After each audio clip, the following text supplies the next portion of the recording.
On May 20th, tornadoes spiraled downward in Moore and affected many Oklahomans. The devastation changed the way Oklahomans went about their business and how many viewed their lives. Communities were destroyed, which delivered a demoralizing blow to the livelihood of families living in Moore and parts of Oklahoma City. Now, a year removed from the event, the healing process is set to begin. But one question lingers. Where will the funds come from to restore everything taken away from the tornado victims?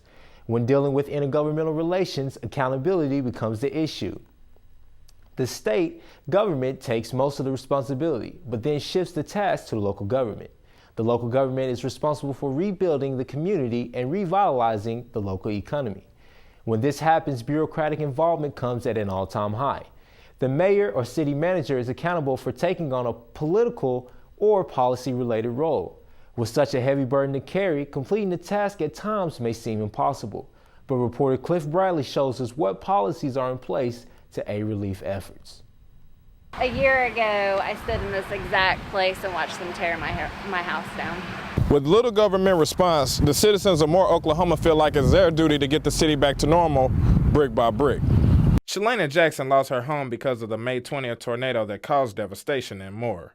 I immediately knew that it wasn't a good situation, just because living here for such a long time, with the funnel coming down that big, that fast, it wasn't going to be good. So I went ahead and got in my car and started driving towards our house, which you're not supposed to do that. And I got caught in the outer band of the tornado, so I had to stop so that I didn't get caught up in it. And then when I got close enough, there was too many people everywhere, so I just parked my car and I walked 5 miles into this neighborhood. When we came on this street, everything was just completely devastated. Kids were buried in the school right across the street over here, and all you heard was sirens and people screaming and crying, and it's just not something that I think anybody would ever want to have to relive again. Jackson talked about Moore's municipal government's lackluster efforts to aid relief. I think our local government, I'm hesitant to say they did a bad job, because when you're put in a disaster situation the way that we were, it's hard to do everything correctly.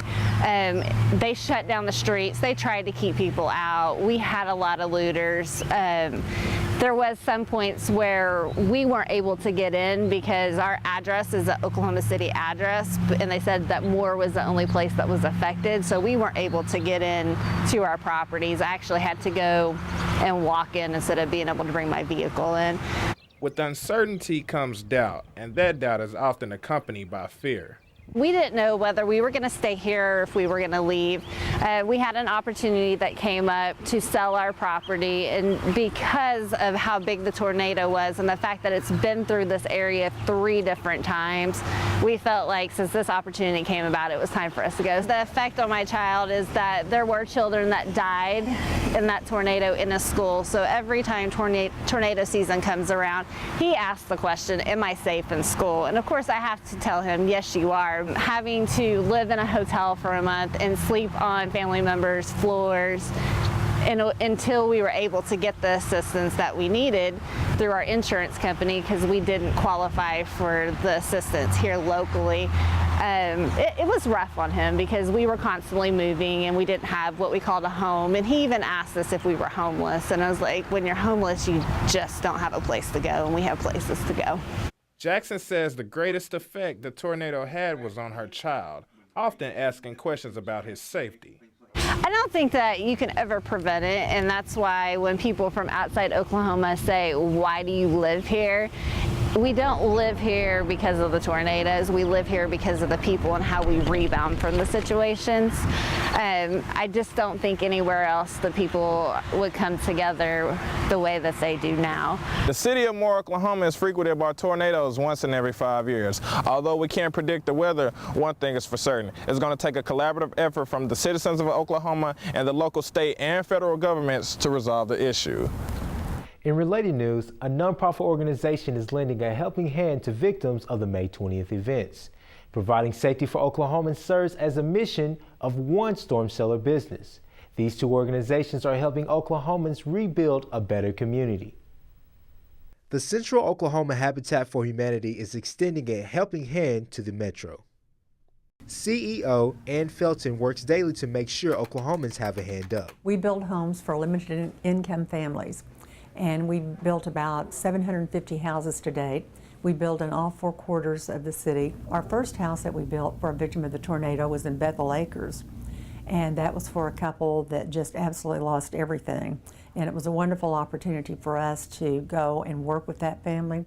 Felton says the 1999 tornadoes are a constant reminder of why Oklahomans should take precaution. I think it's very important for people to just realize this is where we live and this is what we have to contend with. So to plan ahead, and people that have the storm shelters now are really putting a great deal of effort into keeping them stocked. So if they have to go down there, they've got some water, they've got the things that they need down there, and a radio that they can listen to as well. The Moore tornadoes left myriad families without a home and a sense of mind. Habitat for Humanity is working to give that back. It's not easy to get into our program, but once families do get into the program, we do everything we can to provide them with what they need to enjoy the success in going through the program. You know, historically, Oklahoma has been one of the most heavily hit states with tornado damage, and so it's just very important that everybody protects themselves. Vice President of Storm Safe Shelters, Barry Stevenson, keeps a variety of cellars in stock. The type of models that we have that are the most preferred are the in-garage, or the underground kind that, you know, most people feel more comfortable in a tornado being under the ground so it would pass over, as opposed to being an above-ground safe room. Stevenson says storm cellar sales have increased since the Moore tornadoes. It's been incredibly busy. You know, we're several months out on installs right now. This time last year, you know, we were beginning to slow down into the fall, but now there's no slowing down that we can see. We'll do 6,000 units installed this year. An installer can get there on one of the smaller units and be done in 2 hours. From the first cut to when he's pulling away, we're in and out in 2 hours, to the larger ones that sometimes can take about 3/4 of the day to get in, because we have several dumps to take the dirt away to get rid of. Planning ahead is always great to do for trips, but also for emergencies. I think if you have a shelter, I think you ought to have a ready bag nearby. That one, stuff already in the shelter, like maybe your most important papers that you can keep down there and store from forever. And two, have water stored down there and have a ready bag up top, perhaps with toilet paper, a whistle, so in case you ever were covered up, people can hear you down there, and maybe some food stuff. You're not planned to be down there very long, but if for some reason you do get trapped or covered, you're registered with the city so they know you're there. So register with the city so they can find you and they will come looking for you, and have the preparations down there that could sustain you for several hours until rescue comes. My favorite part of the job is dealing with the people and seeing the pleased look on their face when they get a shelter installed. I mean, we have very, very many satisfied customers that are so happy, and even though they may never ever use their shelter, they feel the security and safety by just having one nearby. And so that's we're doing something good.